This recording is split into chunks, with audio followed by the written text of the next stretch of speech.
how wholesalers are thriving in a down market, a quote unquote recession in wholesaling real estate.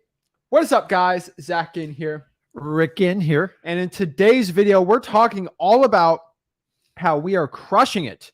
Hate to say that word, but it's true.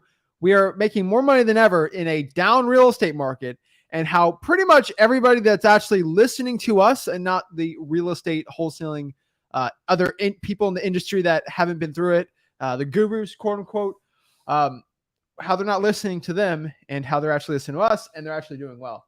We showed you last week hundreds of thousands of dollars of checks people just send in every single month because insane. They listen to us on exactly the real way to wholesale, right? Yeah, it's the funny thing is we got so challenged at the beginning, like no skin in the game, no one's going to have success. I will tell you right now, I believe our wholesaling group, like right here, we have more success stories than any other wholesaling operation out there, free or paid, hands down. You know how you do that? You just help people out. You show them exactly what you do, and you give them the actionable steps to take. The rest really is on your shoulders. So it's really a credit to what you guys are doing. And it really disproves that old school business model that I told you guys. Everything is pay for play, because at the end of the day, you have to keep coming back. So the fact that you keep coming back to us and we don't go anywhere completely disproves that model. You guys are the ones having the success in doing it. So we've already broken that business mold, and it's up to you. If you guys want to take the actionable steps, it's there.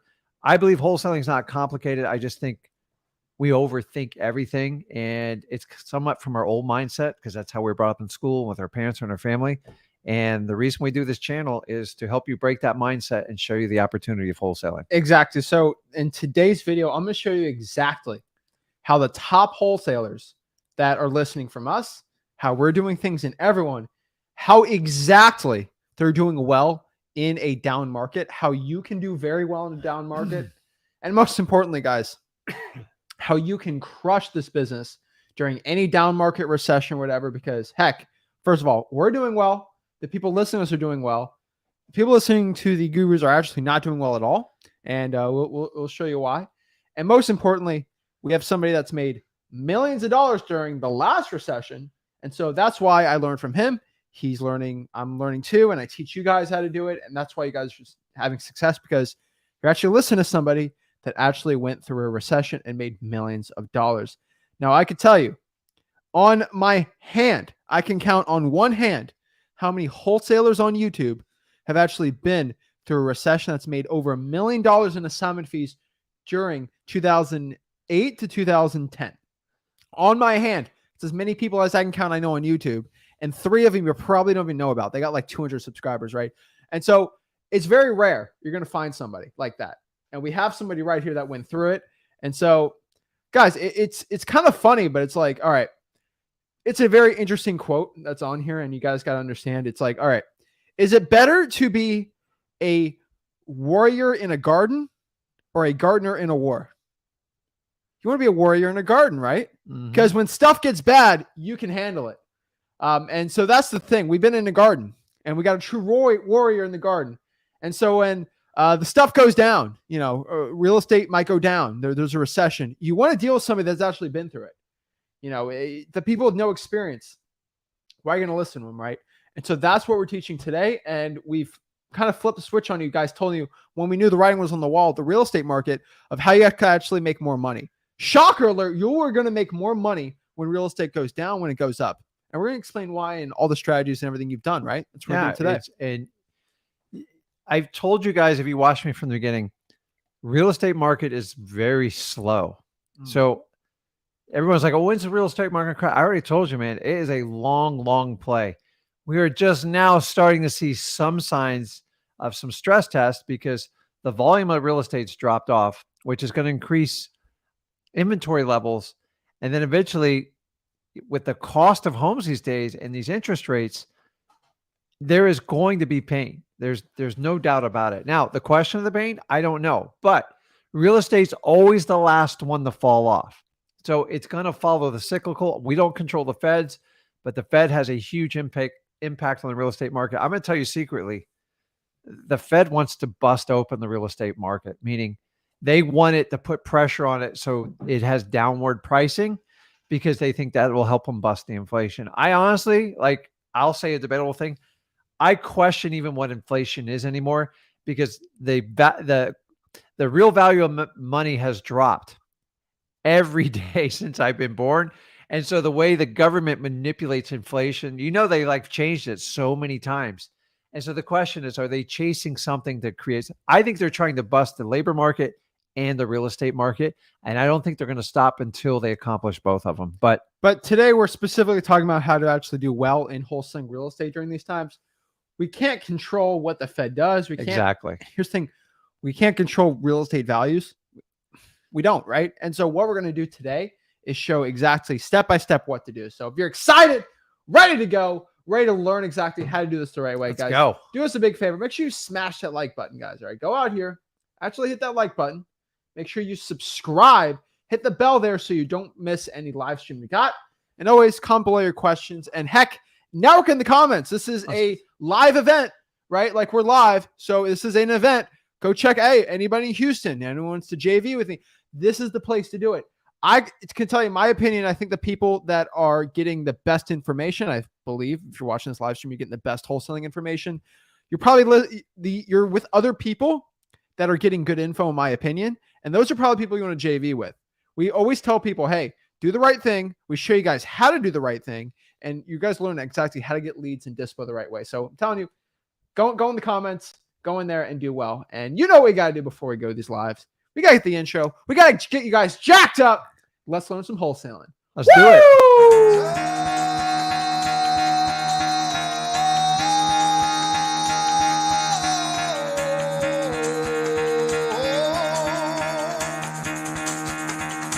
Get the fuck out of bed, bitch. Go.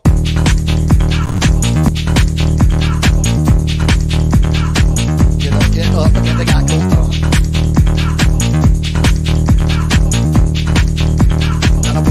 Time to wake up, bitch. Get up. Get up. Get up.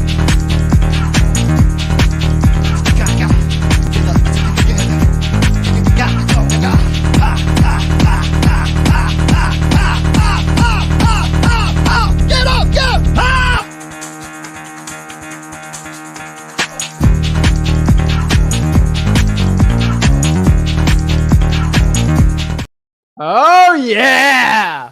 Let's get it, guys. Let's go. Let's really break this all down and really share how to crush it, how to thrive in a bad market. And really, this is the funniest part. I think people, first and foremost, they associate a down market, a bad market, with a regular real estate investor. So I want to share this. When real estate goes down and I'm the average real estate investor, the average Joe, I bought a rental property and I rent it out. That's the average real estate investor. Don't you agree? I agree. And I would say the second most average real estate investor, most likely, is probably going to be somebody that maybe fixes and flips. Definitely. So you have the renter and the fix and flipper, right? The renter's way higher than the fix and flipper, but you have those two categories, or most of them. So you got those two, which happen to be our cash buyers, FYI. But really, those are the two. That's really wholesaling. Yes, there's millions of wholesalers, but there is millions and millions and millions and millions of those. Like the real estate investing economy are those people. And then you got the home builders and real estate investors, right? That's what I call. Okay. And then you got the realtor industry. So really you look at the realtor industry and then the investing community, which is rentals and flippers.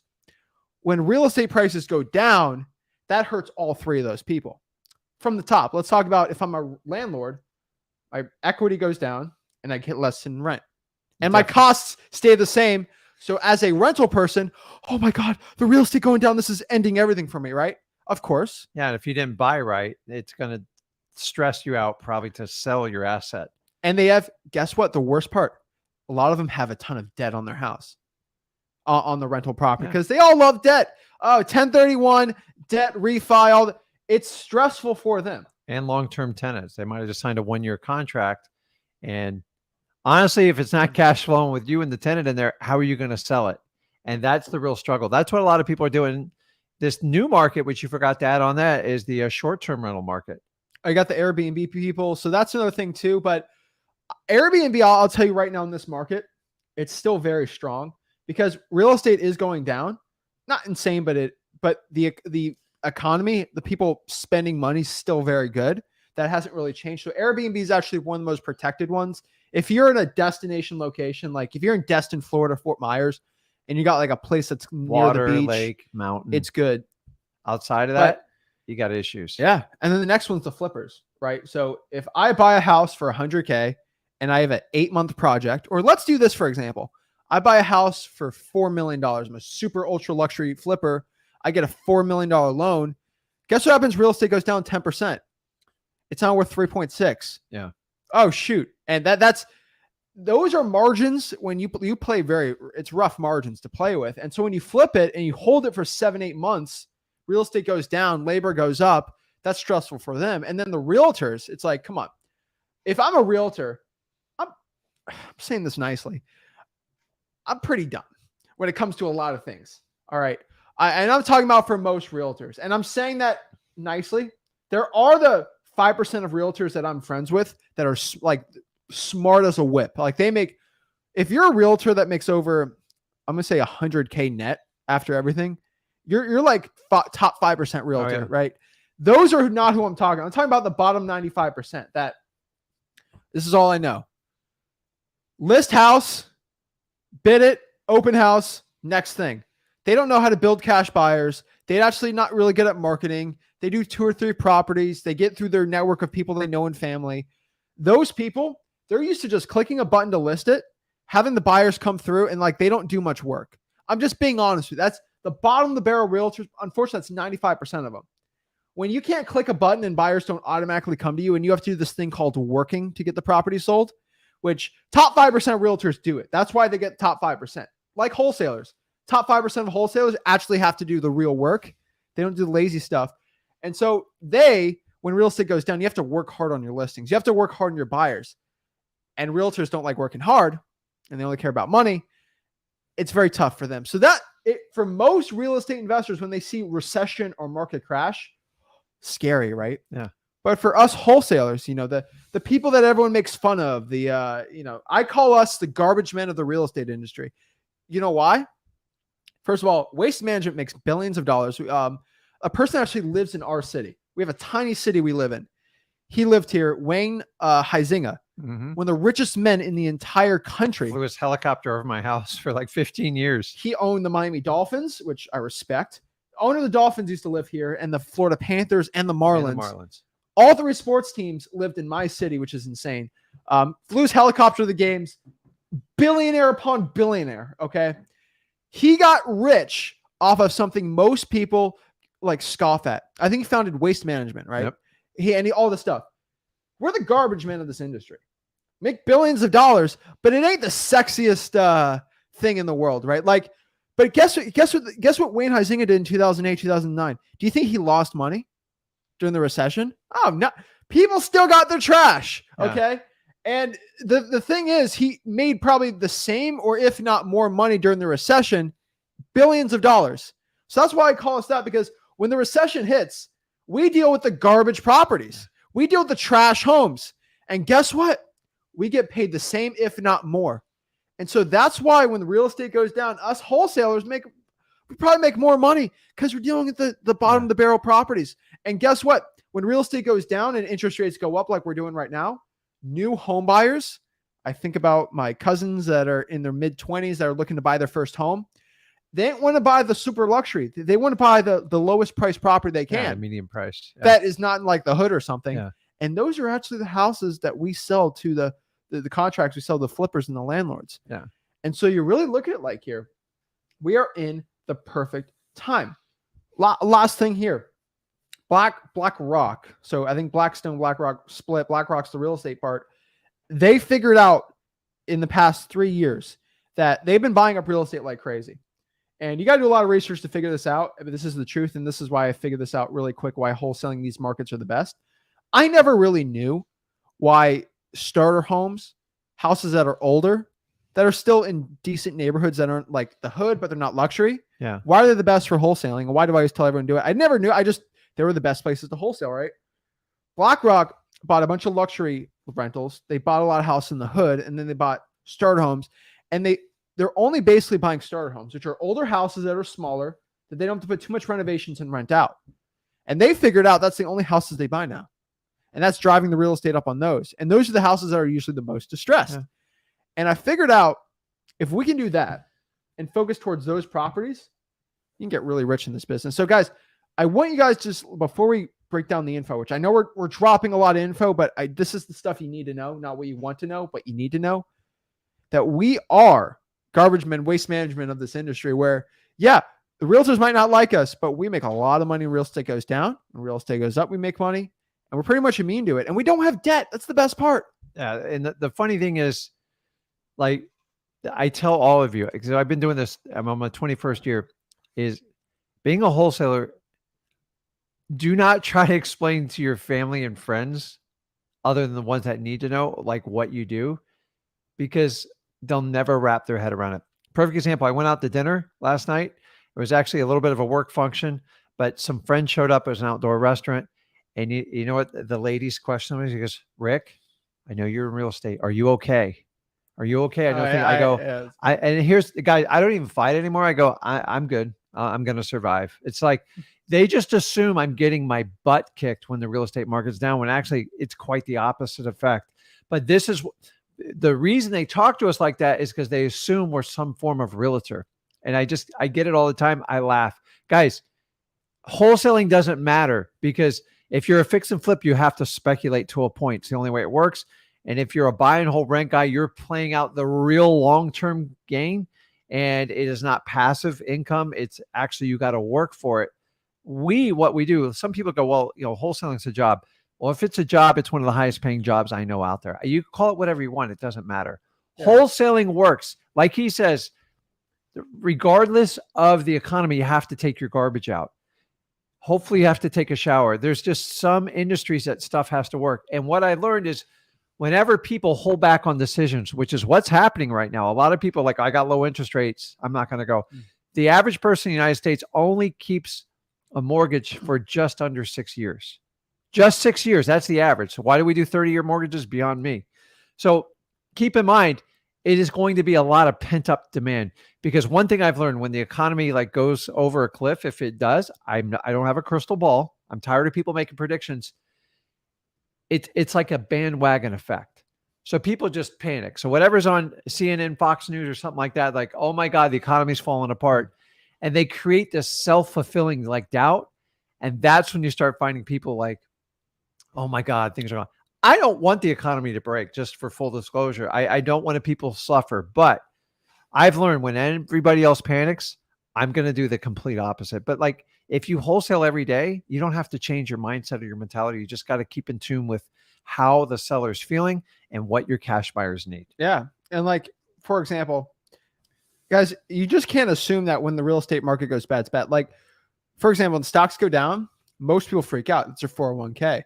But day traders love that stuff. They make a ton of money off of doing that, right? Do it. Yeah. And I know a guy we work out with. He runs a hedge fund. Mm-hmm. Rich dude. I like talking to rich guys. I'm always like, oh my God, like, are you freaking out over the market or whatever? He said, no, I figure out he's a hedge fund, but he does commodity trading with like algorithms. And so he makes more money when it goes down because the algorithm. So it's like, guys, in wholesaling, we're day trading real estate to a point. And so what I mean by that is, I call it month trading, because it's really month trading, because you only focus on real estate on the month value. So if you lock up a deal for 100, sell it for 110, 10K, 10K. Yeah. So it's like a stock. You buy it for 100, you sell it for 120. Here's the thing. You don't own the stock. You own the option on it. But you have a lot more control, in my opinion, in wholesaling real estate. You have to actually put money down, because you're putting risk. And honestly, you're not control of the outcome. You look at information and you hedge your bet, which is what we call, it is speculating to a point, because there is risk. And guys, I would tell you, well, the risk for wholesaling is your marketing.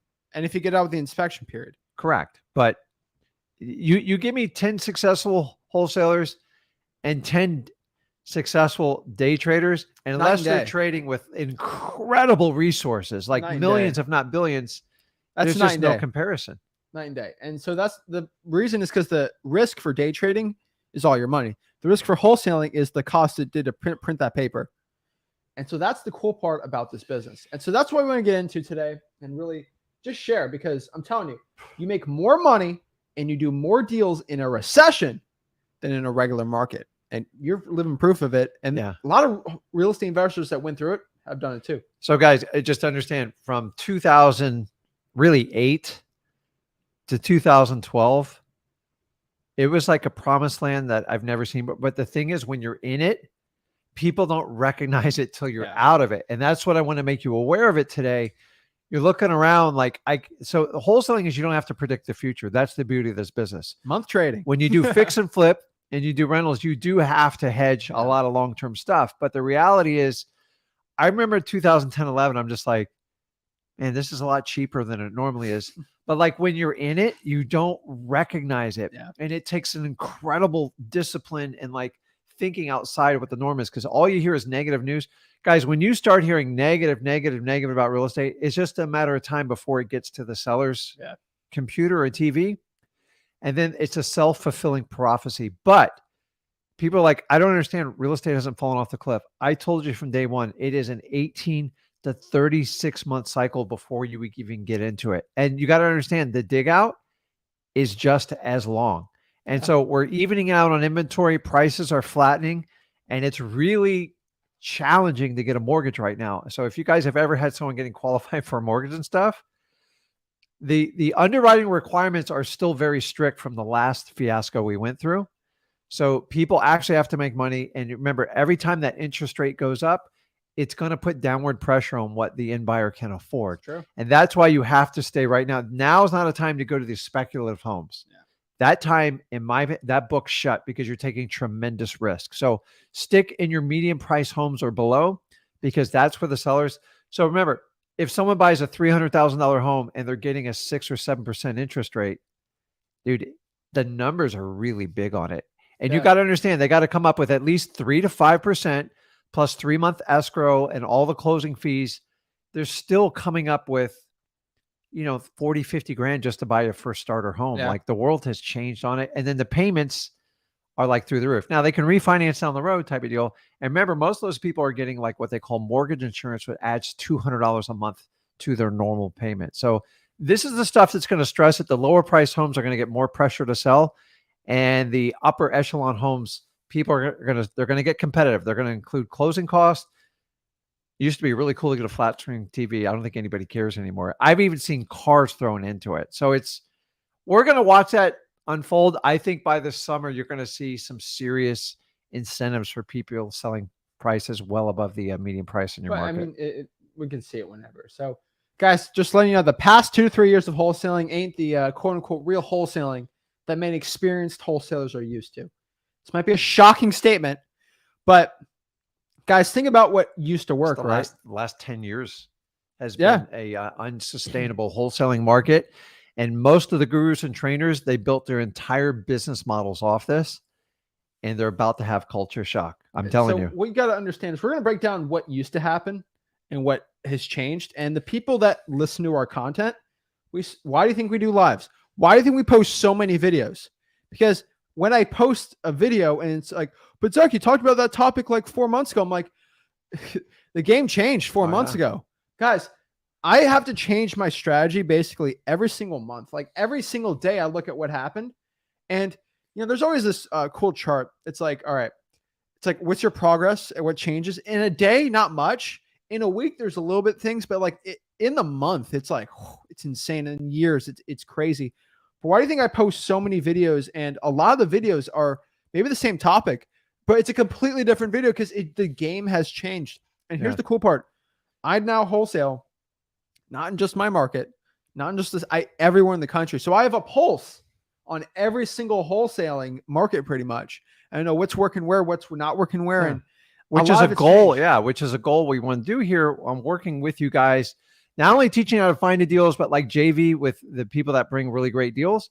And I got to tell you, it's a lot of fun. Me and Zach have learned a lot from doing this. And to me, it's the best way to connect with you. And like, it's a great opportunity because you can still do a deal with us without buying a huge course or doing anything like that. And we're always going to make that available to you, because that's how you find out what's going on in wholesaling. Guys, I've been adapting since 2003. This is nothing new. He's seeing it kind of firsthand. We had a 10-year run really from 2013 to right about 2012 to 10 years. I thought it was nuts. I'm like, man, if everybody thinks it's this easy, they're not. So now we're starting to reset a little bit, and you're seeing wholesalers kind of come and go. The true OG wholesalers, the ones that can stick out the hard times, you're going to flourish amazing when we get through it, because you're going to get all the right deals. You'll be able to do creative financing deals, and you can move forward. I don't wish ill on this market, but I'm prepared. And I don't panic when 95% of the rest of the country goes, oh my God, what am I going to do? My real estate prices are falling. In my day, you bought a piece of real estate and then you sold it 20 years later. And if you made a profit, you did well. And now everyone thinks they're going to make $100,000 after they buy a house after 3 months. And so this is very similar to my people I know in North Carolina, South Carolina. And so as a guy that's been born and raised in Florida, same thing with you to a point. I mean, not born in Florida, but I'll tell you, raised in Florida, me too. Whenever there's a hurricane, I kind of just roll my eyes. I look at it. I'm like, okay, do this, put the shutters up, deal with it, right? I don't have shutters anymore, but I got the hurricane windows. But like, that's the thing. It's like, for me, it's like 2 or 3 times a year, hurricane, nothing to me, right? And the thing is, like, if a hurricane's going to hit somebody in North Carolina, the world's ending. Oh my gosh. Yeah, they really. And I've been through it. I know what the worst is going to happen. I know the best. I can see the forecast. I know the cool part. That's easy. But the thing is, that's how the real estate market is. A huge hurricane blowing off the coast of Africa with the Sahara Desert, and then it vortexes and comes over. I know a hurricane's coming like a week or 2 before. You know what's a tornado? Because a tornado happens like this. That happens all the time. And so here's the thing. The real estate market's like a hurricane. We have the forecast. We know kind of the spaghetti model, and we kind of can guess how hard it's going to hit and where.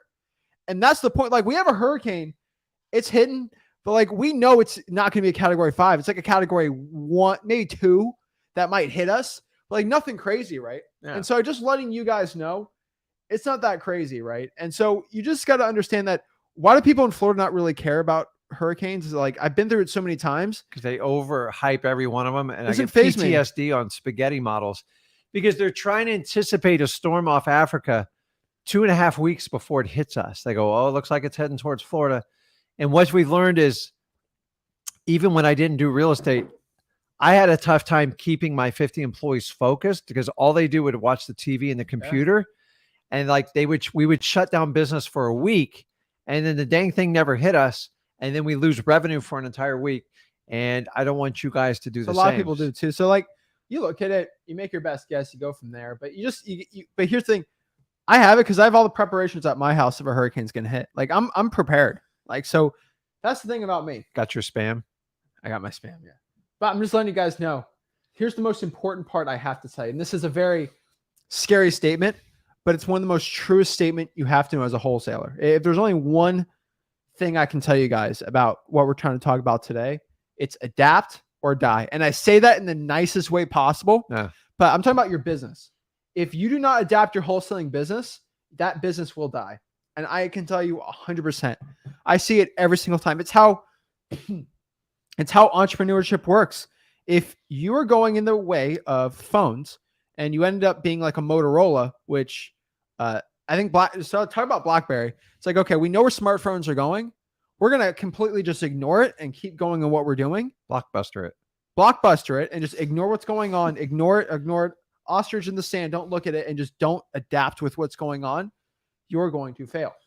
And the issue is, when you have a wholesaling business, yes, the fundamentals are the same, but the ways you go around it are different.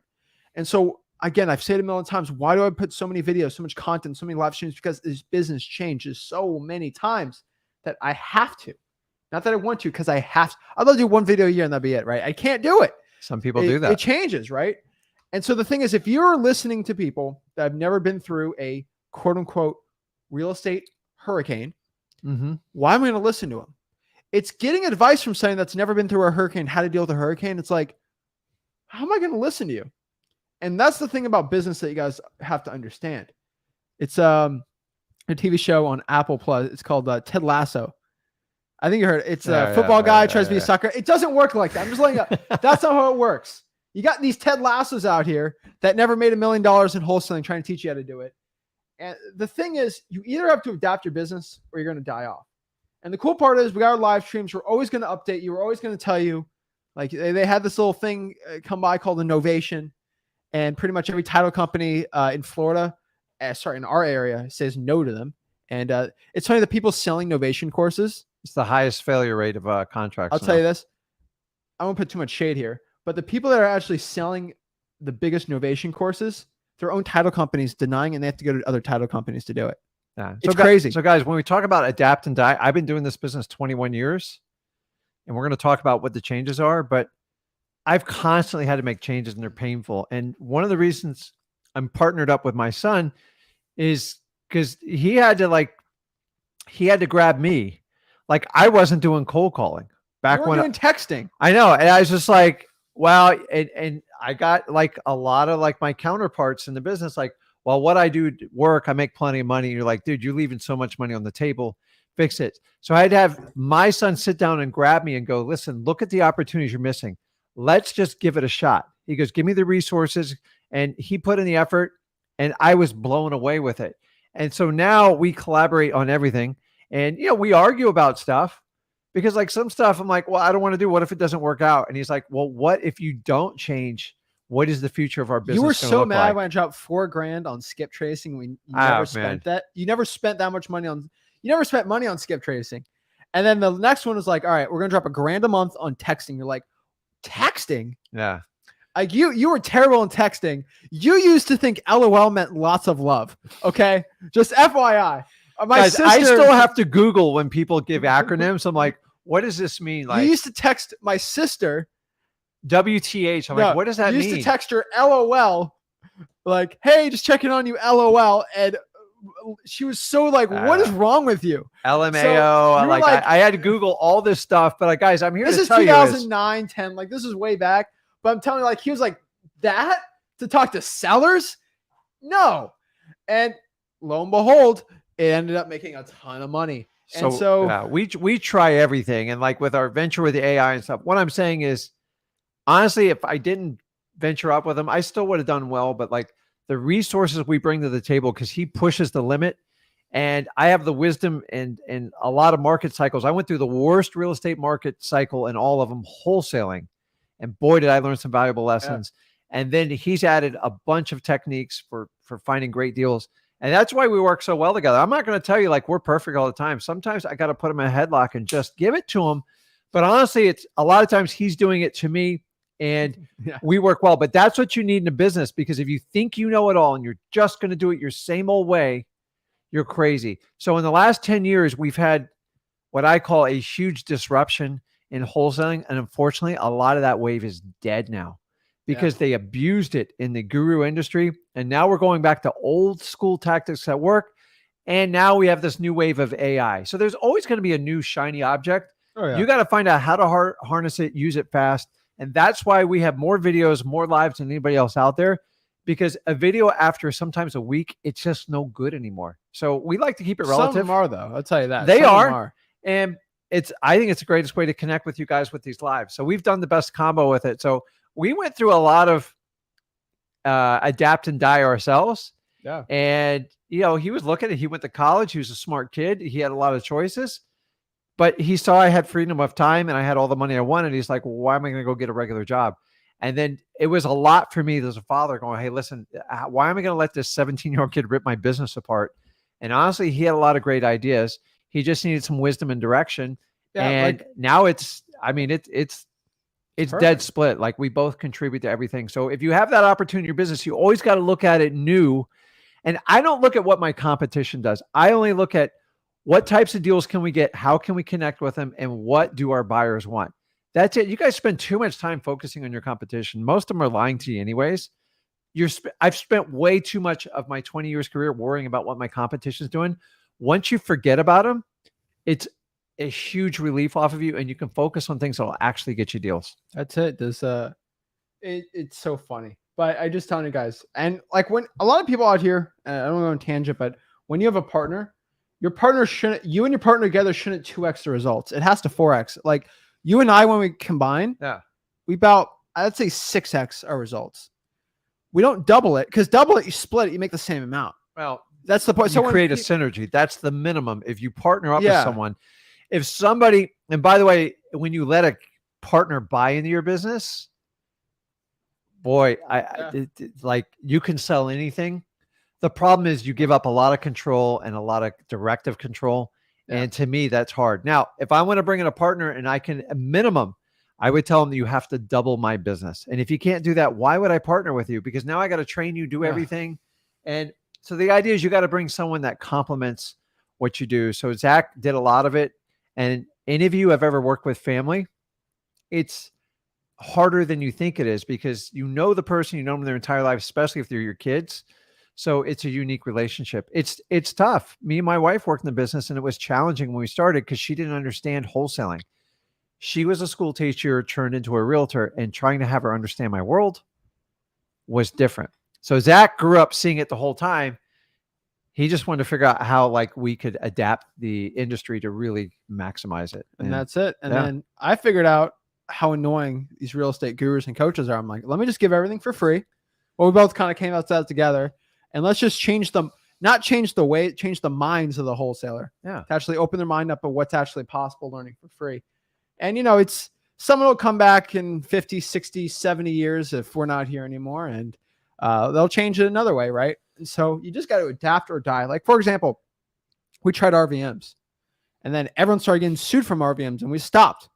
Oh. But RVMs could have been the most amazing thing ever. We just had to test it out. Now it worked, but it's not worth getting sued. And we were in a state where it was going to work. And you know what the reality, guys, is we're in a society where all we do is copy each other. And don't get me wrong, copying what we do will get you started. But at some point, you got to take control of your own ship and put your own spin on it. And some of the stuff's going to work out wildly wonderful. And some of it, you're like, that was a terrible decision. But that's how you learn in this journey. My challenge with gurus and coaching, it's nothing personal. It's all the same regurgitated, duplicated stuff to generate revenue. And that's my problem is, so this industry's time for a massive change. The old school coaching model, I've already told you, I'm out to change it. It doesn't work. And if you notice, like, once again, I'm not doing references, but all the people with the big paid programs, they all stick together. Why?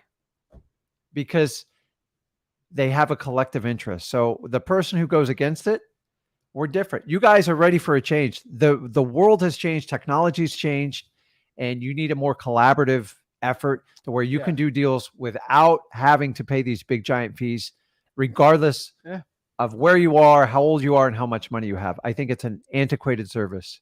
I agree. And one thing I'll tell you is I don't think these gurus, I want everyone to understand, clarify, we don't think they're inherently evil because they charge you for learning it. You know, everyone does that. It's fine. The big issue I've had, and I still have, and I always had, is the information sucks.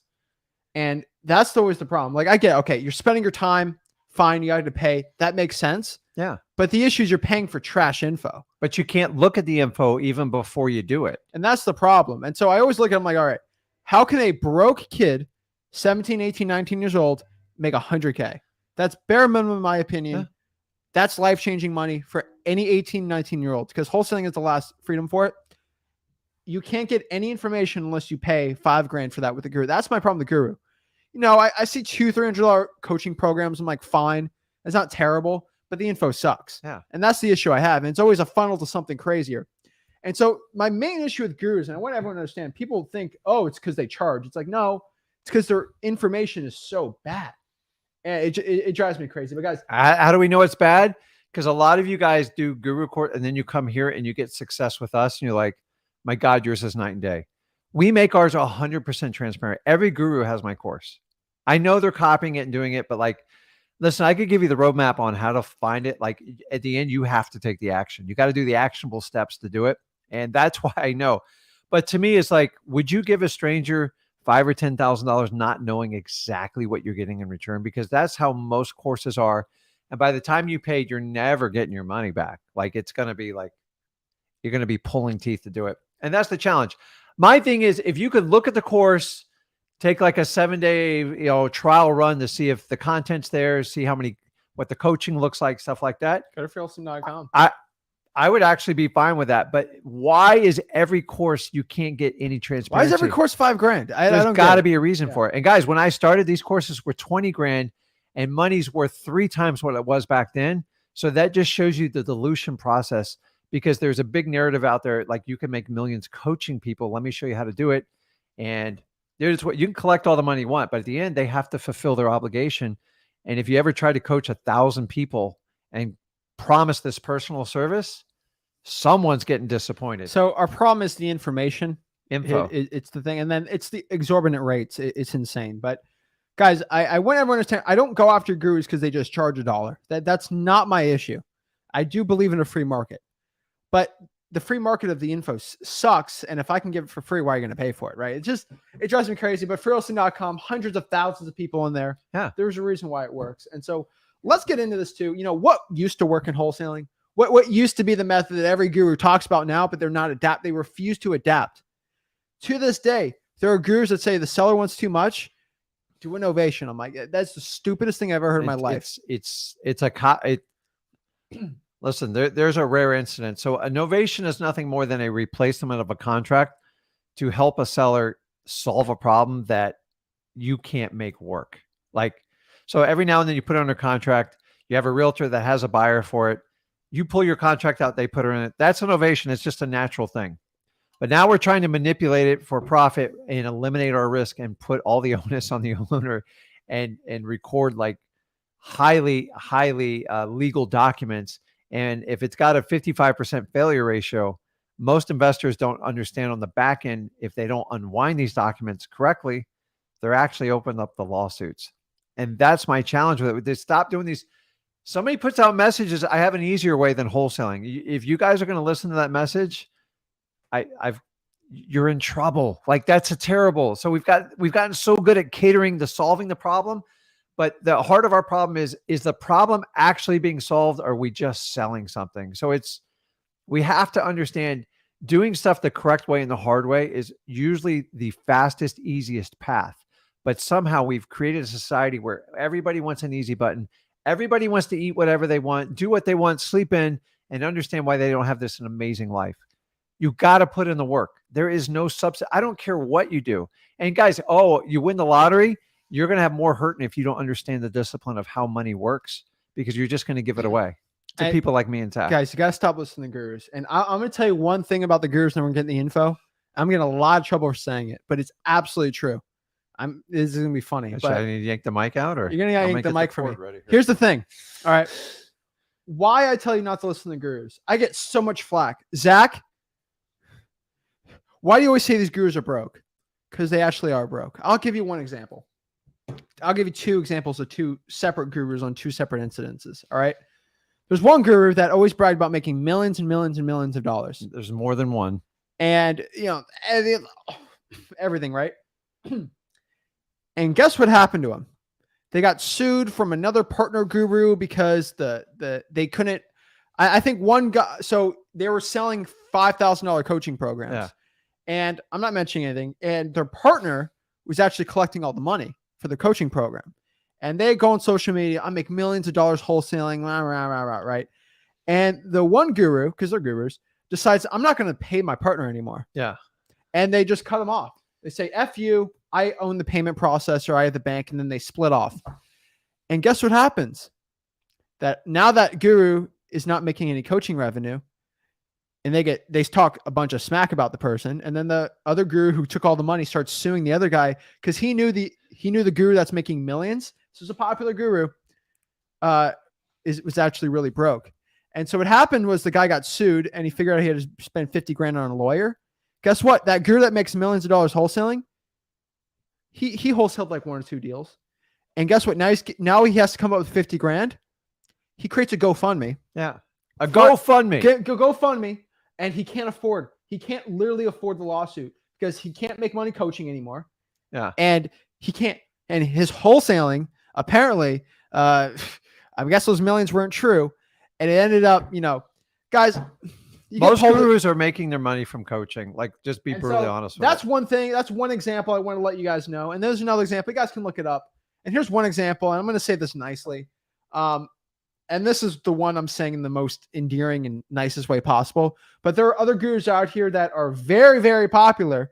And some, unfortunately, have passed away. And they have GoFundMes to go because they can't afford the actual funeral.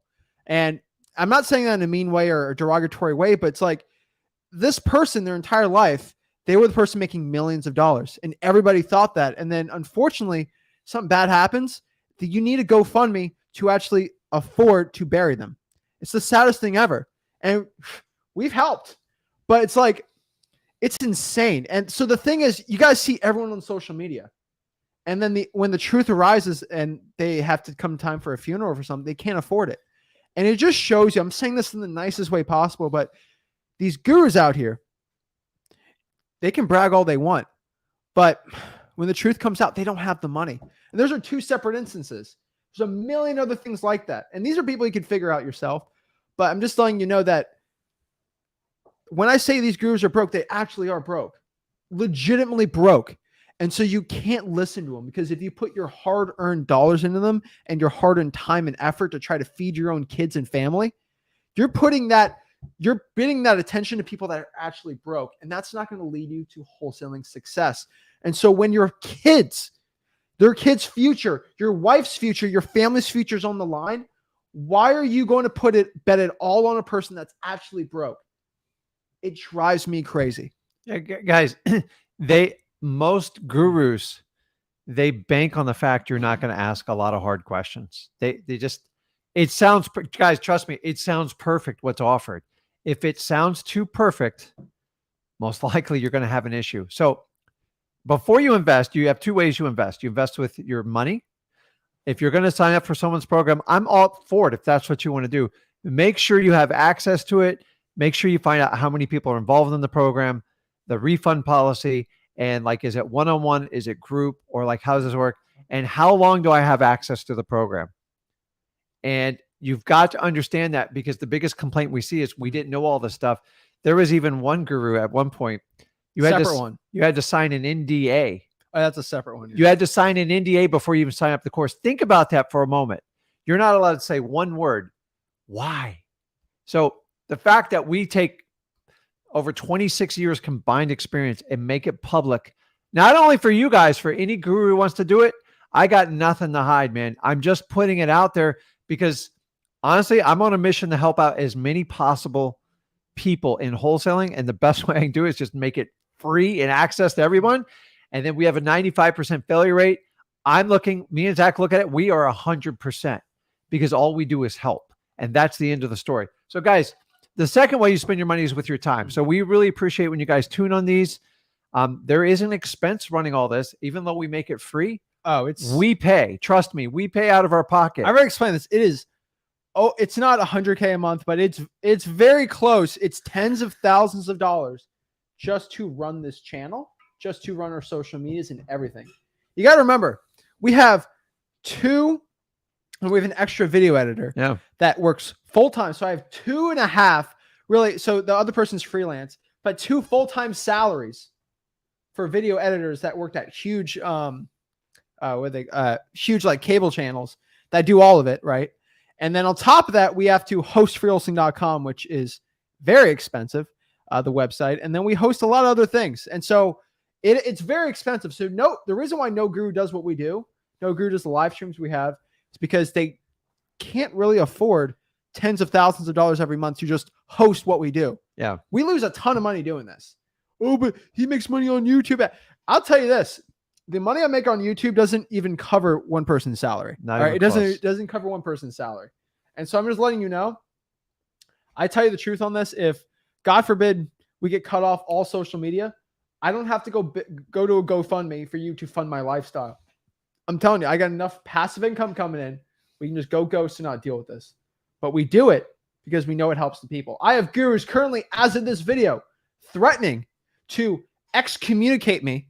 I've been told this. Excommunication is I'm so scared. It's a very specific, like, cult word. Yeah. I was told that because of what I've said about gurus, that everybody in the coaching industry is going to blacklist me I love it. from being on events. I'm like, what? It just honestly, it just refortifies our position. So if I get endorsed by a guru, Run. you guys better run, man, because it means I joined the posse. Exactly. So let's talk about this. So what used to work, guys? A wholesaler used to be this person that was like, okay, don't worry on dispositions. You have a deal and you send it to a buyer and they'll buy it instantly for the highest price possible, and they'll buy everything. And like, people used to lock up deals for whatever the seller wanted, give it to a cash buyer, make 30 grand. Last 10 years. It's crazy. It was insane. And so it was nuts, but still, you can still make the same margins now. And I'm going to tell you why. But what works now? You just got to do this simple thing. Treat your cash buyers like sellers. And what do I mean by this? How do you treat your cash buyer? Treat them like a seller. So how do you treat a seller? You follow up with them. You care about them. You listen to them. You ask them questions. You listen carefully what they want. Their wants and needs. Yeah. And you provide solutions to their wants and needs. People used to treat cash buyers like trash. You work for me. I don't work for you. I only need one. Guys, treat your cash buyers with legit respect, and they'll reciprocate back to you. I have cash buyers that buy my deals, not because of the price, but because they know how easy I am to work with. Yeah. They have a relationship, and they keep wanting to buy properties from me. So when I get a really good deal, they'll actually buy. I have cash buyers that will buy deals that are marginal at best for them, just so they can get a really good deal from us. And this is a really important part too. Make your cash buyers money. This is something that's never been done before the past, I'll call it 3 years. UK 10, I'll call it 3 years. A lot of these cash buyers used to sell deals with no meat on the bone, where the cash buyer legit would lose money on the flip there.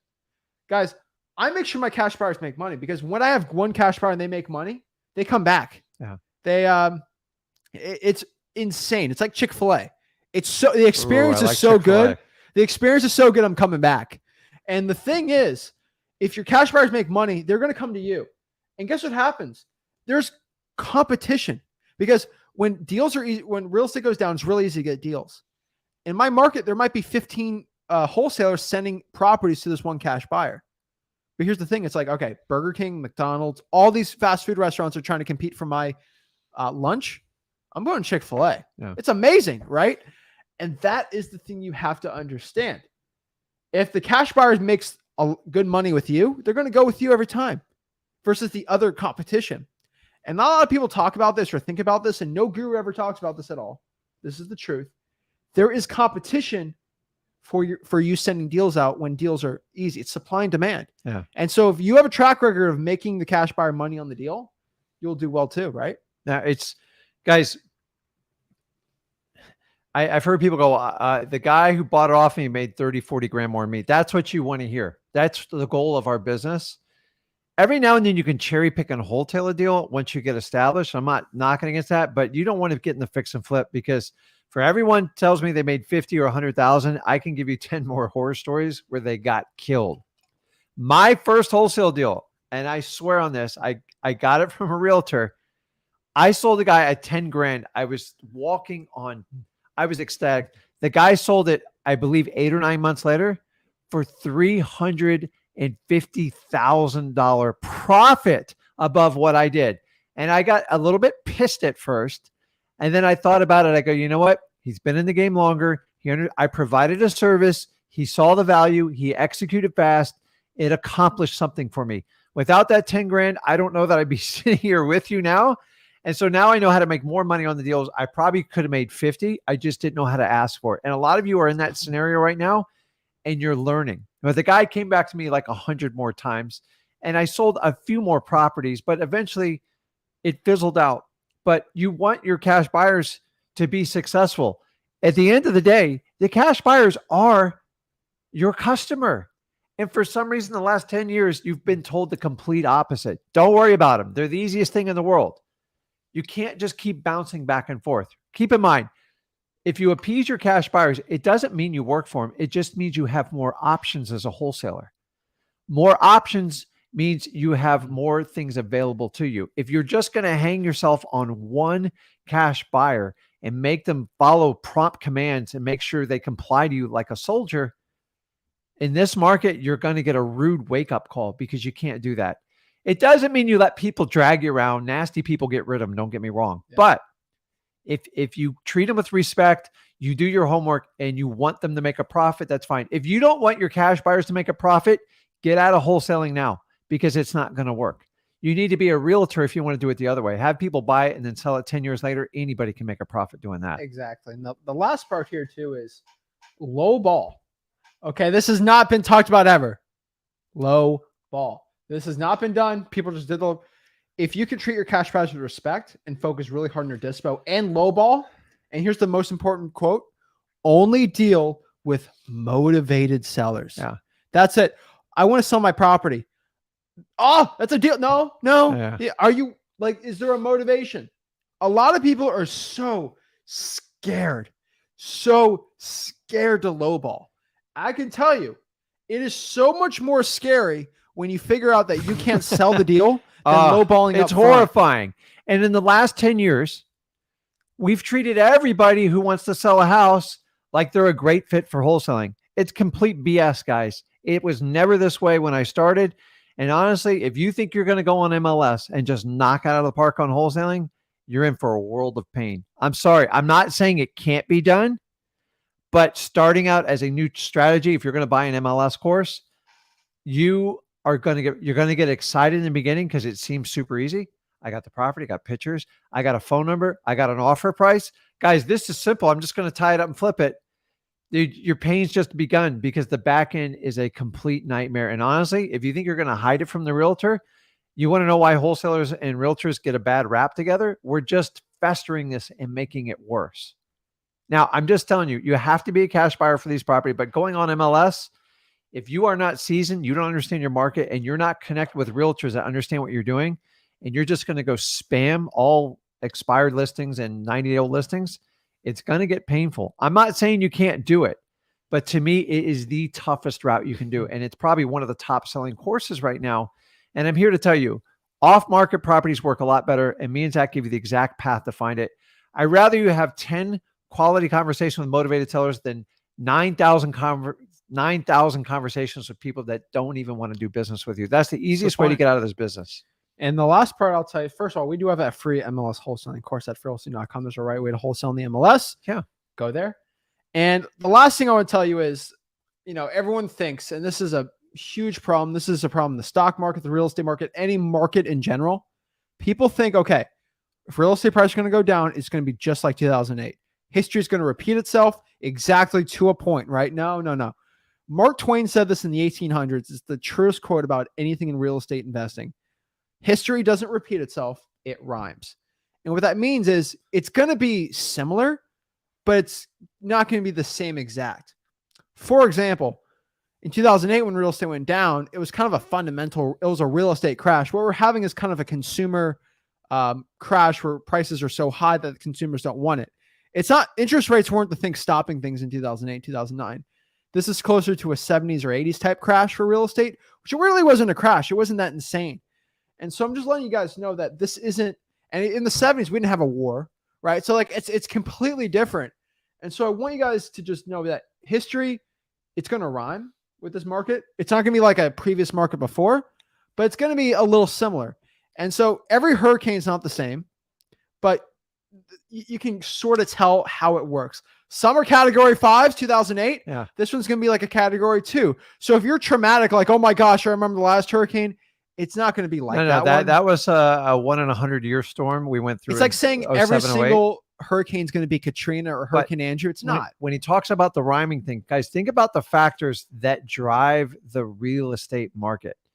And there is one big conglomerate that's bigger than any company in the world that the minute they meddle in anything, it just falls apart. So what caused the crash in 2007-8? Subprime mortgages, pretty much. And banking.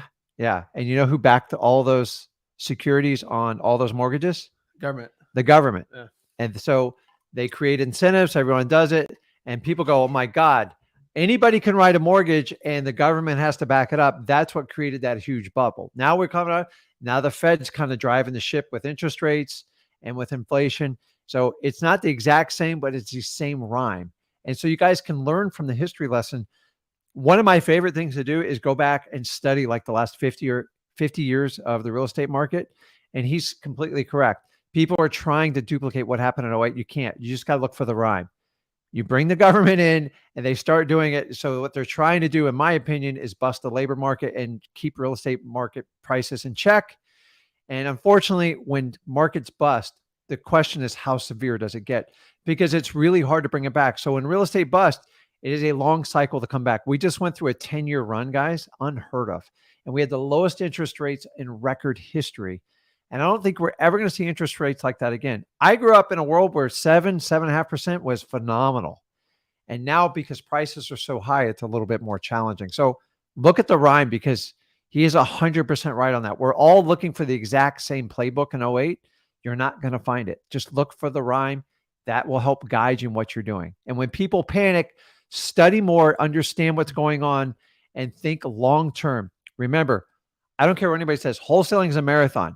The people that come in here are sprinters. They're typically going to be coaches and gurus that want to get in and out of wholesaling. Guys, I don't get in and out of wholesaling. I've been here 21 years. I'm not going anywhere. Exactly. So guys, just understand that and you'll be led to wholesaling success. Guys, do not panic. This is something you can make a lot of money with. And I think a lot of wholesalers get really freaked out over that. But here's the last part about hurricanes and real estate investing. It makes me, the similarities are insane. So for example, hurricanes are really scary for people in my market, which it's true. But here's the thing. Every time a hurricane happens, I have the biggest boom of my entire life for wholesaling like a year later, because all the houses are damaged. Guess what happens? When the economy gets damaged, all the houses get damaged too. And that's great for wholesaling. And it doesn't take a year. It takes literally instantaneously. So yes, there might be a storm that comes, but just like wholesaling with a hurricane, you make a ton of money with the damage that happens from that storm. Yeah. And any pent up demand, like honestly, 08, 09 was the toughest time I ever saw, but like I still did deals, guys. Millions. And so, but the problem is a majority of investors, real estate investors, are sitting on the sideline and they're trying to decide when to catch the falling knife. What they wanted to do is bounce off the ground and catch it on the way up. But as you guys, it's almost impossible to time a market. So we still have to make money while it's dropping. I don't think we're going to have anything like 08, 09. Oh yeah. Guys, just look for great deals. And here's the secret. Do your numbers, do in large quantity your leads, and look for motivation. If there's no motivation, it doesn't work in wholesaling. So when you guys try to take people off FSBOs that have no motivation to sell below market price and the property has no issues, they have no issues, move on. Let them talk to a realtor, because that's what realtors need to do. They need to talk them off the ledge. And even the realtors have to beat them up the list for a realistic price. For us to get them to come to the water, I used to do it my first 3 years. I tried to talk to everyone. I've learned I only focus on people that have a motivating factor. Everybody else is a waste of my time. If you want to do the rest, go get your realtor's license and do the wholesaling part-time, and you're going to wind up being a full-time realtor like everybody else who does the business. I agree. It's insane, because in this business, guys, a lot of wholesalers, they get so freaked out at what the industry says. And if you just focus on yourself and making money, you'll do well.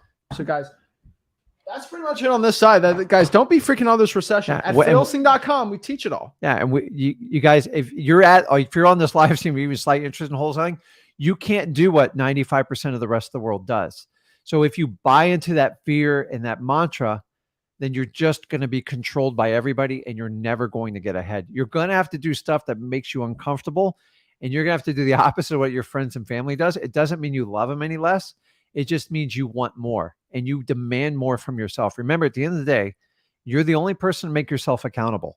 No coach, no guru, not me, not Zach. At the end of the day, if you can't have honest conversations with what you truly want in life, then all the gurus in the world can't help you figure it out. And that's like the big secret. A lot of people think they can just pay someone and their problem solved. Honestly, you just started your journey, because most people decide that's not what I signed up for.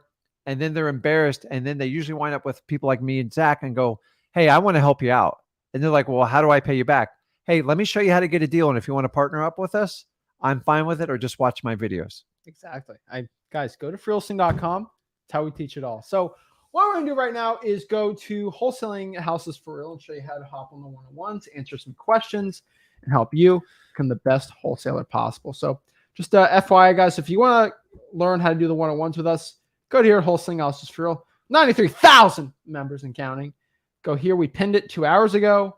Click the StreamYard link, and boom, you'll be on to talk to us absolutely for free. So got a lot of great questions here. A lot of great stuff here.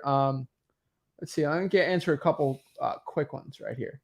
Mary says some people do pay $20K for wholesaling info, and they sign up. It's crazy. It's crazy. Listen, people always pay for stuff. Once again, Nuts. we don't have a problem with it. The problem is there's no transparency in the industry. So people talk about regulating the wholesaling industry without ever regulating the coaching of wholesaling. If you're going to regulate it, start there. Why don't they have transparency where everybody can see exactly what they're getting so you can match apples to apples? It's this secret door. And once you pay, you go in and you're finding hollow rooms with very little information for people that have little to no success and aren't wholesaling anymore. That is the major problem. Yeah, I see it all the time. On top of that, too, shout out to Illuminati. I'm from Morocco, 16 years old, virtually wholesaling in the U.S., so it's been 2 days since I start, and I got my first deal. Today's my second. I love it. Guys, first deal today from Morocco. That's awesome. Morocco. Love I always it. wanted to go there. I love Morocco. So That where they shoot that. What's the famous movie there it's from the 50s? Casablanca, right? Casablanca. There you go. Yeah. So yeah, it's amazing. So if you go to the StreamYard, you hop on, talk to us absolutely for free one-on-one, and we can help you become the best wholesaler possible. So without further ado, let's talk to people out and see how we can help you become the best wholesaler. So first of all, we got Jack. Jack, what is up, man? Hey guys, how you doing? What's up, Rick and Zach? Thanks for having me What's up, on. man? I'm blessed. What's up? How can I help you out? I'm a first-time caller. I appreciate you having me on. I've got a couple questions. I was watching the $500 or less live you did on Tuesday, Zach, and you mentioned just calling in to help with an action plan. So that's what I want to do here today. I'm in the Winston-Salem, North Carolina market. Oh, I like That's it. a good one. I love it. So let me just. I don't want to. Did you watch that entire live? Yes, sir. I did. I took a bunch. Did of you notes. see or Sosa show his I think 12th deal, 23 grand? Yeah, I was really hoping to get in contact with He's him. very close to where you live. And he did 12 deals. He's making 20K a deal. And I don't want to expose him here, but he's paid me no money, so I don't have to share anything. He just reverse drives server dollars. That's all he does. Okay. And he's making hundreds of thousands of dollars. That's awesome. Right after that live, I went out and in my neighborhood that I'm living in and got 30 leads. And the next day I went and got 30 more. And I texted them all, just like what you were talking about in that video with a picture. He's And I got listening a to couple me. responses. Yeah. But I did not put any sticky notes on any of those doors. And that was something I wanted to bring up if I should be doing both tactics. I can Venmo you $1 right now if you need it. That's about 500 sticky notes, bro. That's all you need. So you want me to Dollar put store. sticky notes and send pictures of the houses too? Yes. Awesome. It's I'll like, go hit all those houses today. dude, I'm telling you right now, only because I know somebody that's making hundreds of thousands of dollars from not knowing a thing, just with that method, that's going to be your action plan. Awesome. Because you told me what market you're in, you can get very selfish, and I can tell you what works just in that market. And I know a lot of people doing well with that market in that area. Yeah. So that's what I'm telling you to do, man. Cool deal. Awesome. I actually got a call back from one of the pictures I sent out, and she was upset with me, man. I'm not going to let it prevent me from going back out, but she was like, I'm going to report you to the police for stalking and harassing me. You shouldn't be taking pictures of people's houses. I told her, Google takes a picture of your house like every couple of Sidewalk months. is so take a picture from the sidewalk if you're scared. Oh, yeah. Of Sidewalk course. is public information. It's public land. And so anything you take a picture of on public property, it's legally yours. Not a lot of people understand that. If I see you at a library, a public library, take a picture of you, I own that picture. That's my copyright because I'm in a public place. Don't freak out over it like you're fine.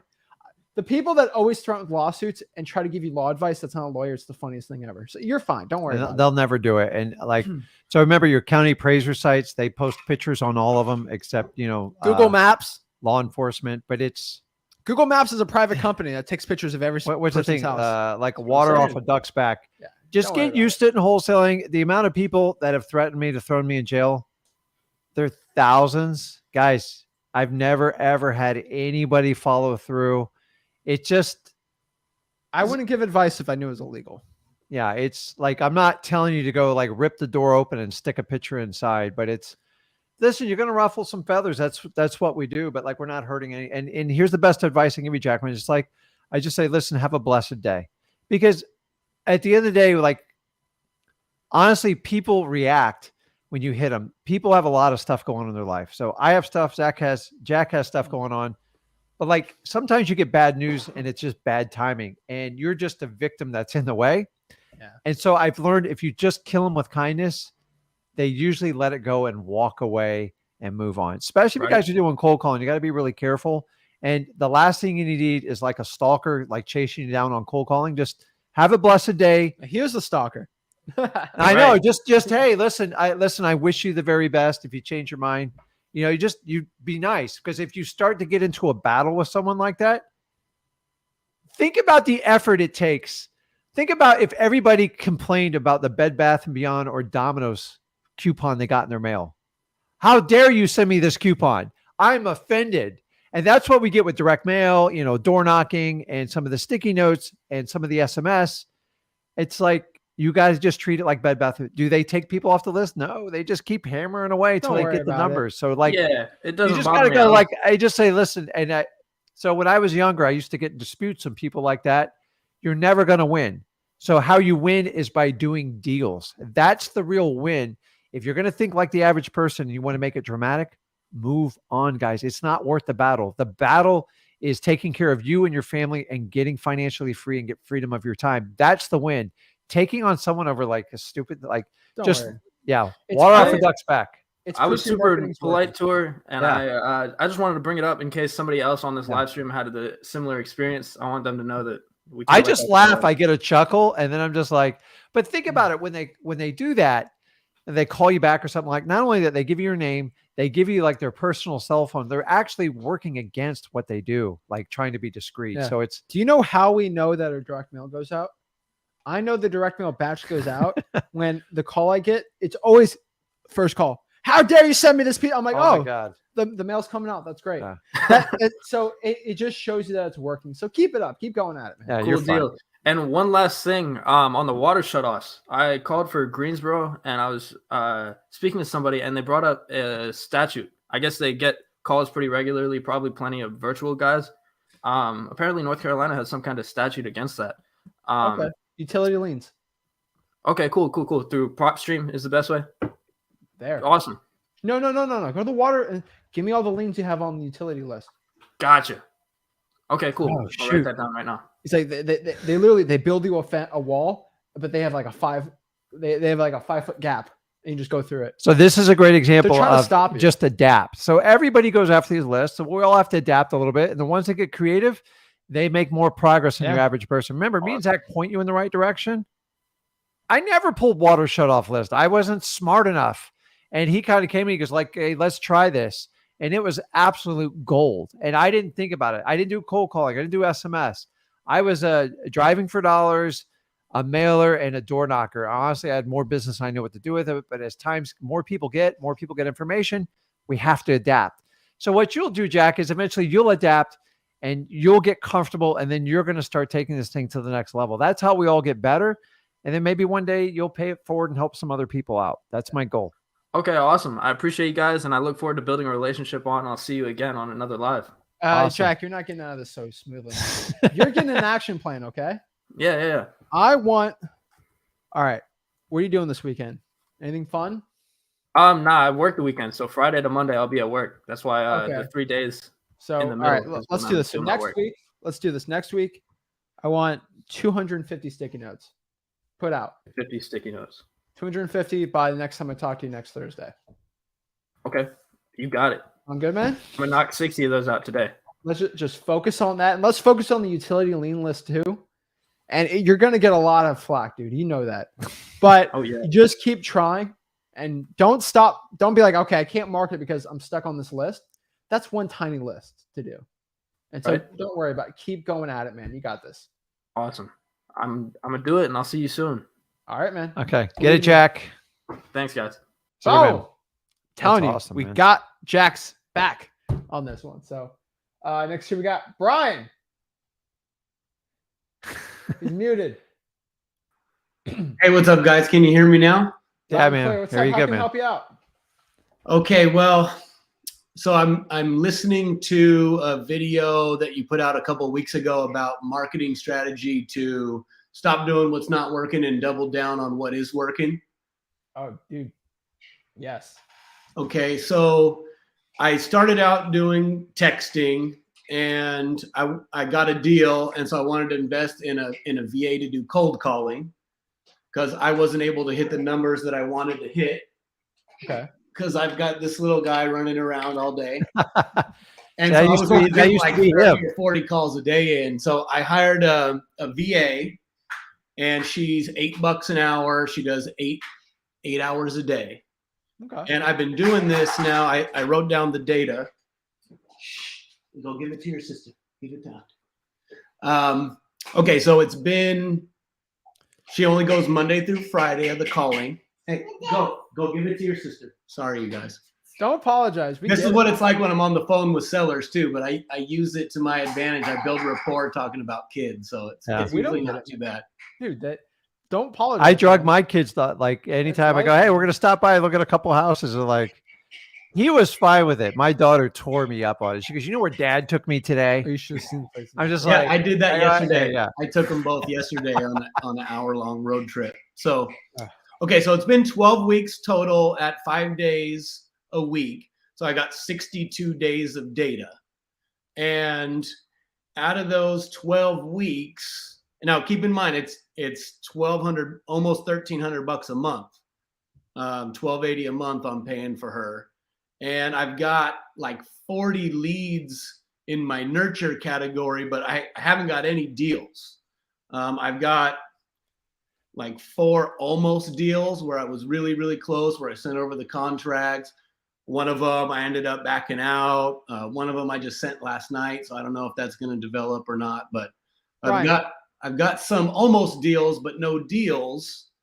And out of my first 6 deals, I've only been doing this since November, and I've got 6 deals under my belt. Well, I say deals, 6 contracts. Only Right. 2 I've been able to close on. Why did you send out a contract? Oh, no, I'm sorry. I'm talking about on a lead that I got from my cold caller. But why did you send out a contract? I sent a DocuSign to a woman that I had an agreement verbally. Dude, don't ever do that. That's terrible. Bro, if you want to increase your closing rate in virtual wholesaling, you agree verbally and you stay on the phone until they sign it. When you get off the phone and you send that DocuSign over, there's a 50-50 shot they sign it. Especially the older people. You got to remember this. An unanswered objection is an automatic no. If you have an unanswered objection, they'll never sign it. And so if they're reading it and they say, what's an addendum for that? What's that? You know, I'm not, this is risking it. Then boom, they ghost you, don't get the deal. Bro, you have to have an amazing closing rate. So on those, that could be 4 potential deals. Hey, so this is how the conversation always goes. We agree 40,000. Yes. Okay. What I'm going to do right now is I'm sending you over the agreement. Do you see it? And it's so annoying that they want to get off the phone with you that they just sign it. Okay. I'm sick of Brian. Just sign it. His kid screaming, sign it. And we're out of here. And then boom, you get it locked up. The problem is when you send it over, you send it and you pray that they answer it. It's 50-50 at best, man. And we have to, we got to get you at an expert level on this, man, because you're putting expert money in this business. You got to be a professional at this. Stay on the phone. You will get more contracts signed. Because they start thinking about it. And I don't like, just look at how you look at your emails. You pick the ones that you go, okay, this is easy. I make this. And the ones that you even have the slightest reservation, you just kind of, you set them aside, put them in another folder. And you got to understand contracts are very final, especially when it comes to real estate people. Yeah. And we found out the hard way. If you don't walk them through it electronically, stay on the phone. I've had people go, absolutely, Rick, I'm doing the deal. Send it over. I'll sign it right away. And then we wait like 10 days. It's like, what happened? You don't go on an appointment and then you have the contract. You just leave. I'll come back in a couple of days, go sign it. No. They sign it right there. Guys, motivated sellers don't get in a situation to want to sell their house fast for being very decisive and being very quick on things. That's why you have to stay on the phone. And I'm telling you, you got to do that. On top of that, so you got 40 leads. Why wasn't there 40 appointments? Well, these are just in the nurture category. So they're people that they're that not drives really me crazy. motivated. Why are they nurtured? Give me one and give me an example. Well, because they're not really truly motivated. So I just put them on the back burner and follow up with them in a couple of weeks or a month. Are they not motivated because of price or deciding to sell right now? Yeah, that's the thing. The cold caller, she does no qualifying at all. It's just like anybody. Qualify. I'm doing the qualifying. Yeah. So I'm telling you, nurture is the stupidest thing in our company that we don't do, because the lead is either a follow-up or it's not. It's an appointment or a follow-up. You're only a follow-up in my company if you don't want to sell. If you want to sell, we're going the appointment and we're getting the lowest price we possibly can do on it. I don't lead somebody on a nurture because time kills all deals. I know follow-up's important, but you got to get the appointment and the offer out there if they want to sell the property. Right. Because if you just stick them on that nurture, some sellers just sign with a realtor because it's whoever's ready to get the thing done now. Yeah, you got to be inside of mind. And if you're like, I'm gonna call them once a week, and we'll see what happens. No, I don't. Having a nurture and we don't really know what's going on with it drives me crazy, because that could be in a deal. And so I think, bro, you need to call all those nurtured leads and say, hey, I heard from whatever Sarah, whoever your cold caller is, that you're looking to sell. Are you still looking to sell the property?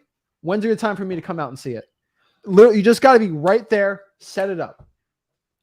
And I'm telling you, out of those 40 nurtured and you don't know too much about it, I promise you there's a deal out of that. There's a deal 100% out of that.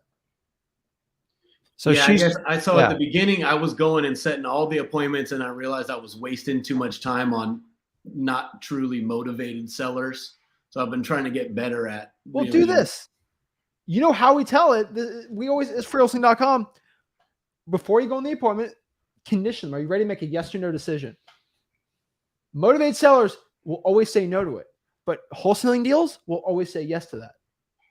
Ask them that question. Are you, hey, Brian, before I go out and see you tomorrow at 3:00, just so I don't waste your time or my time, are you ready to make a yes or no decision on selling the house? I don't want to go out there and waste your time or mine. Yes, I'm ready to make a decision right then and now at 3 to sell or not. Yeah. That's a motivated seller.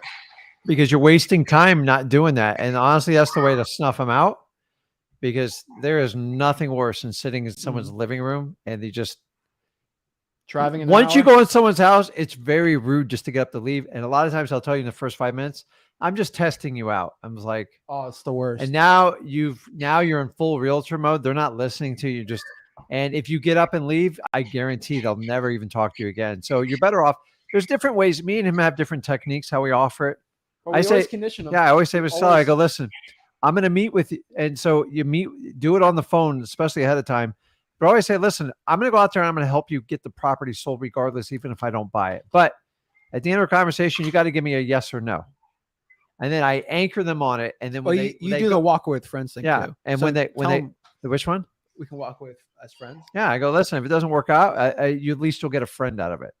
Like, I want to know, I'm not threatening. I'm here to help, and I'm here to listen to you. Because if you get a truly motivated seller and you get past their guard and you find the root of their problem, 9 times out of 10, you are the best solution for them. Because it's not, people think every property needs to be sold for the highest price. It's not. I've been a motivated seller.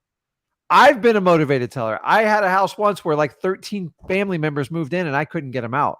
And I just gave up. I couldn't deal with it anymore because I wasn't making any money with it. And I put it on an auction site and it was done. And I sold it very low and I was happy to get rid of it. And I took a loss on it. So if I can be a motivated seller, anybody can be a motivated seller. So the key with meeting anybody is, are they ready to make a decision? Because you are not a realtor. And go, listen, I'm the guy with the money. I'm going to make this happen. But like, you've got to be at a decision and then try to get rid of every objection. And then when I go meet with them, I go, listen, either way, I'm going to help you out. And worst case, you're part of his friends, but you have to give me a yes or no answer.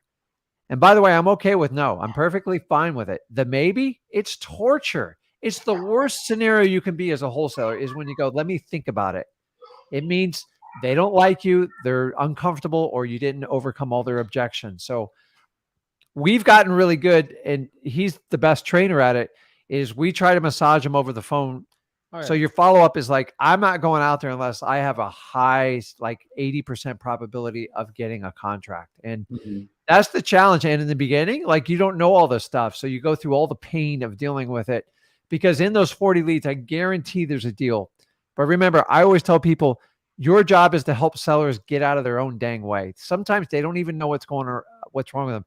I've walked in the houses and been eaten alive by fleas to the point like blood's coming down my leg. I'm scratching so hard. And they're like, I don't really need to sell all that bad. I'm like, are you kidding me? This house is one step away from being condemned. So I have to tell them and go, listen. And I've brought in like daughters, mothers, brothers, sisters, uncles to help explain to family member, like, you're killing yourself if you don't sell this house. So remember, part of your job, remember, we don't sell them. We just walk them down a funnel saying, listen, if they need to sell the house, but the problem is most of them need to know they sell the house, they're overwhelmed and scared on how to take this down.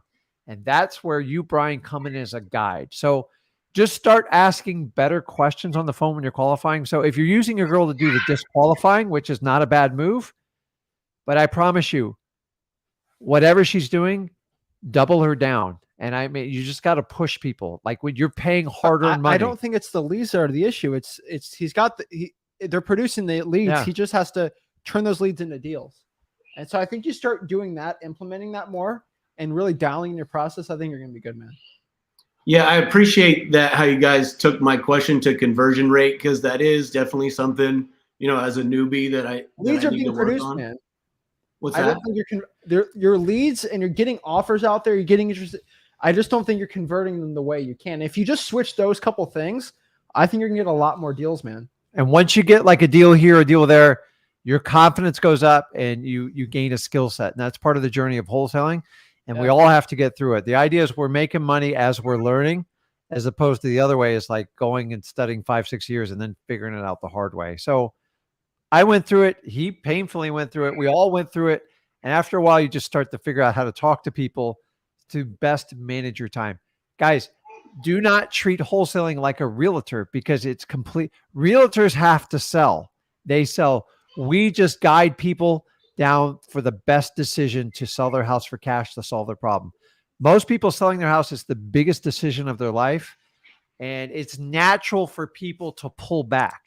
And you have to reassure them and walk them through them. And all I do is, so if they get off track, Brian, all I do is, Brian, I go, remember, John, why you called me.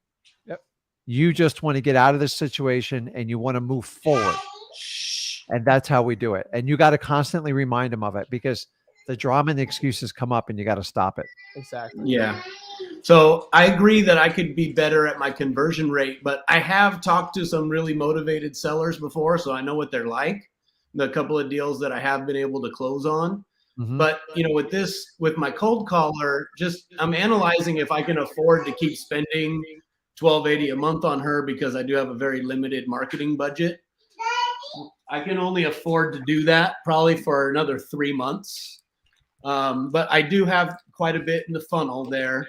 But I'm getting 1 to 2 conversations per day, but they're not motivated. Out of my 60 days, I've probably only got 1 truly motivated seller.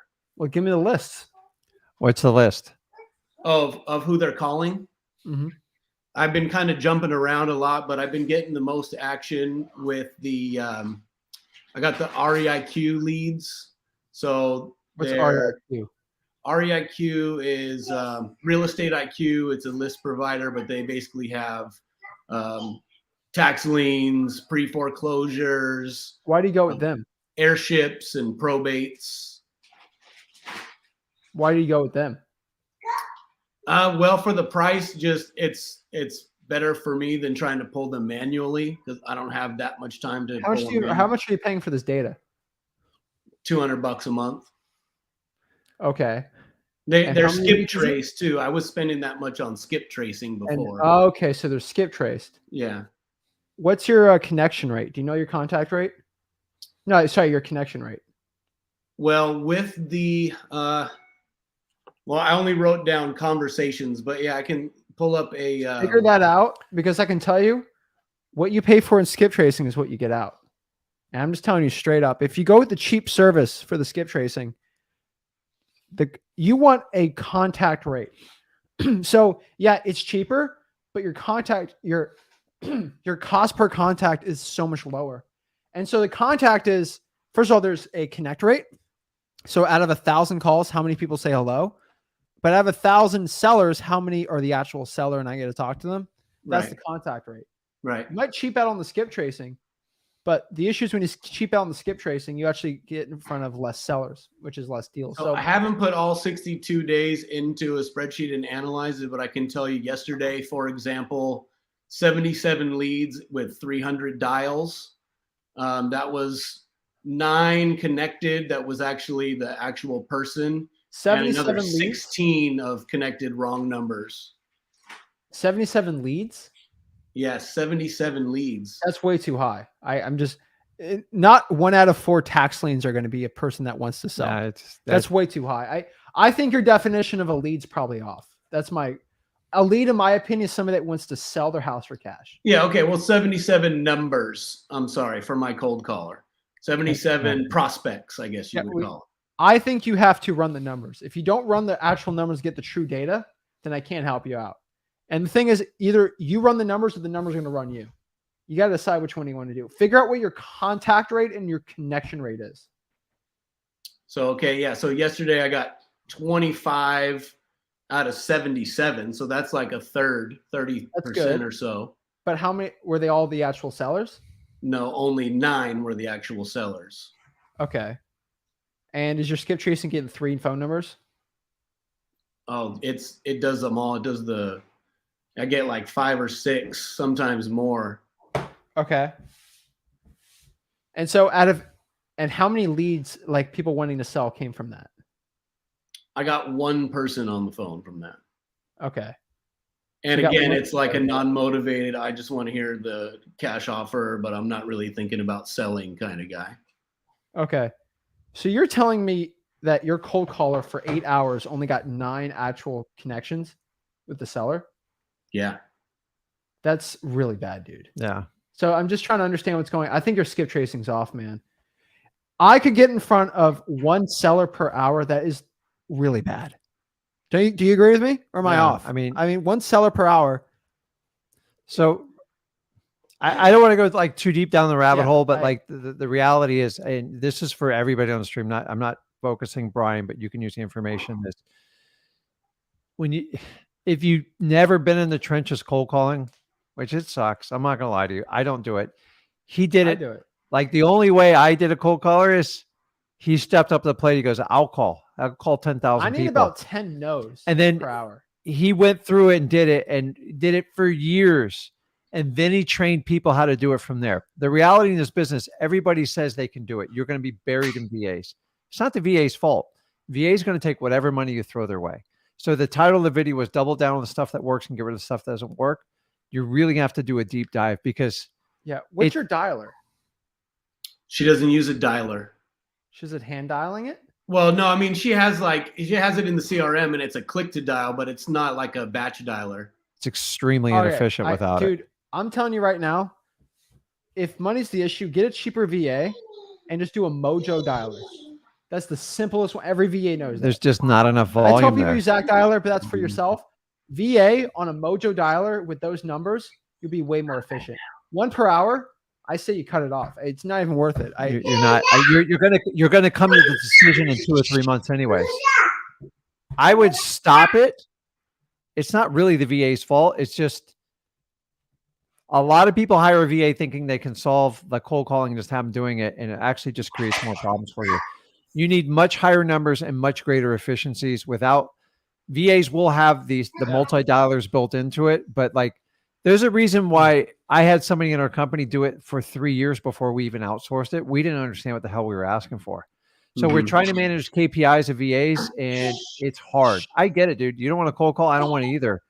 But sometimes I teach a lot of people, you got to fight in the trenches before you outsource someone, because if you don't know how to manage them, they're just going to do whatever you tell them. Like the fact that they're not using a multi-dialer is a huge waste of time.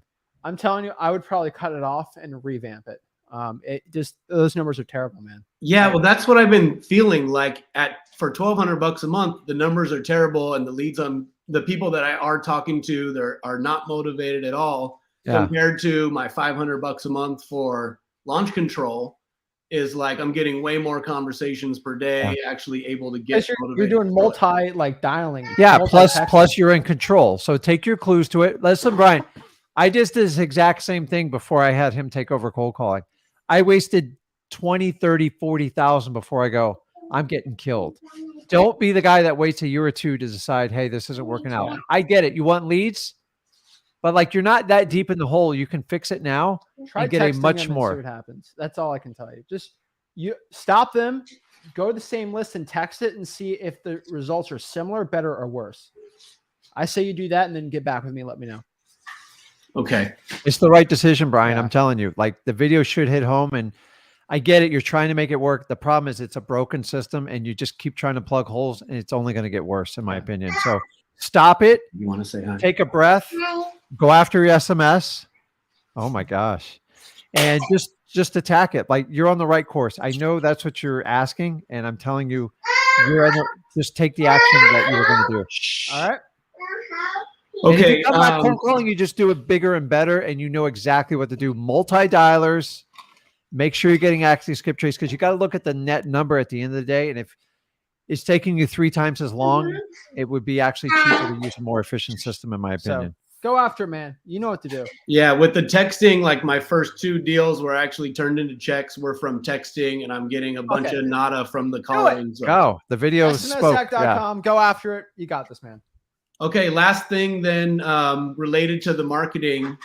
I know, Zach, you're all about giving out the guru secrets. So because I'm spending this $1,280 a month on the caller and I'm not getting motivated leads, but my feed now, because I'm part of all these real estate investing groups and wholesaling groups, my feed is full of all these services offering, for different dollars per month. They're offering, basically they do the calling and the pre-screening, and they're generating their leads with pay-per-click and Facebook They'll also ads. do your laundry and they'll take care of the kids and babysit them too, Dude, right? I've tried They'll every do it all. I've tried every one of them, Brian. Right? Unless you're in direct control, they're just going to take your money. They say, well, you're going to get 1 or 2 already motivated leads, and they're going to be ready to go. Some of them are even saying that you'll guarantee a deal or you get your money back. Brian, if it was so good, they'd do it themselves. It's the bottom line. Listen, if it sounds too good and too perfect, wake up.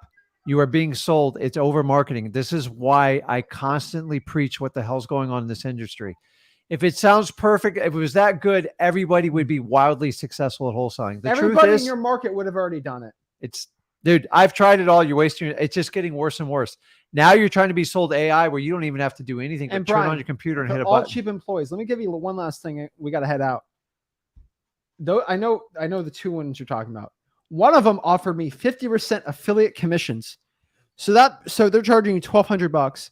They can give away 50% of it to me. That's how much margin they have. That's how cheaply these employees are. It's like 90% margins. They're paying the employees $2-3 an hour. That's how low they're paying them, and they're not going to work that hard. I'm telling you right now, man. They'll guarantee you a lead. Where's that lead? So, dude, one guy's charging like 10 grand a month. They give. I would give him $100 grand a month if he could produce it. They don't. That's why he's selling it, because he's putting your butt on the line and he's getting paid. He has no guarantee at the end of the day. Their word of mouth would have been good enough, I'm telling you. If it would have been exploded. They have to go to Facebook groups and beg for the money, dude. Get some text blasting. Let's start doing that. Go after it, man. You know what to do. There's no shortcut. I'll follow up with you guys in a week. But yeah, I'm gonna cut off the cold caller and just double down on the texting. You go, right, man. Go at it, man. That's true accountability right there. Okay, thanks, guys. Okay, see you, Brian. Oh, guys, when people promise you the world, be very careful with it. Dude, you got to open your eyes wide, because if it was that easy, think about it. Everybody would do it. I've tried it. You've tried it. I'm just telling you guys, there is no shortcut to wholesaling. You got to put in the work. And when you get these like super sexy ads that says it's going to solve all your problems, please wake up. It's just, they're going to take your money and you're going to have to work 10 times harder to make up that money. And you're still going to have to do the work me and Zach tell you about. So guys, go after it. Go to freewholesaling.com, learn how to do it, and you'll do well. Guys, there's not one wholesaler that are making millions of dollars every single year that didn't put the work in. Yeah. So go ahead, put in the work. Go to freewholesaling.com. Next live stream will be Sunday on the Zach In channel and then Monday on the Rick In channel. Hopefully see you guys there. Oh, yeah. Thanks, guys. See you- Oh,